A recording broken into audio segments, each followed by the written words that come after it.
जेवरात मंगवा लिए और तुला पर डाल दी।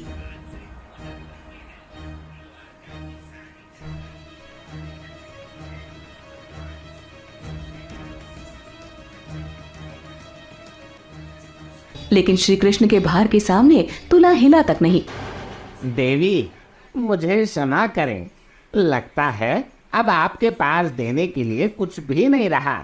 अब से श्री कृष्ण मेरे दास हैं। नारद मुनि, कृपया करके आप ये ना कहें। मेरे पास जो कुछ भी है वो सब मैंने अपने भगवान के लिए दे दिया है। तभी श्री कृष्ण ने कहा, देखा तुमने, तुम्हारी एक बेवकूफी की वजह से क्या हो गया।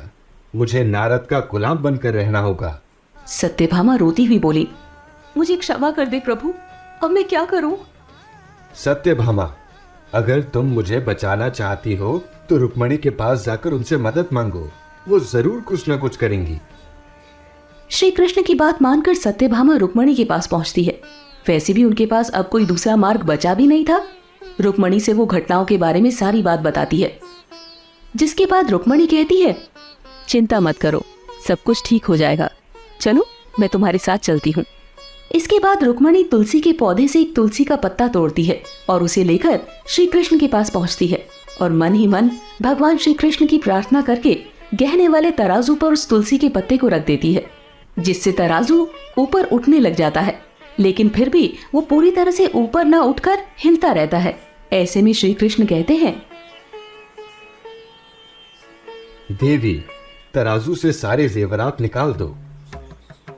तराजू से सारे जेवरात निकालते ही सिर्फ एक तुलसी के पत्ते से तराजू पूरी तरह से ऊपर उठ जाता है। इस चमत्कार को देखकर वहां मौजूद हर कोई चकित रह जाता है।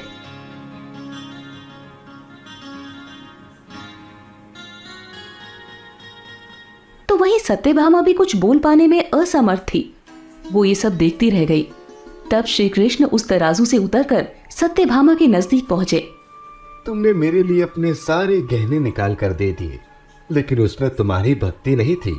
उसमें तो सिर्फ और सिर्फ तुम्हारा घमंड था। लेकिन रुक्मणी के मन में सिर्फ और सिर्फ भक्ति की भावना थी, जिसकी वजह से एकमात्र तुलसी का पत्ता भी मुझसे अधिक भारी हो गया। मुझे क्षमा करें प्रभु, आज नारद मुनि की वजह से मुझे सही सबक मिल गया। मेरा घमंड टूट गया। अब से मैं भी सच्चे दिल से और पूरी श्रद्धा से भक्ति करूंगी। नारायण नारायण। देवी, आपने सत्य को समझकर स्वीकार कर लिया। ये बहुत अच्छी बात है।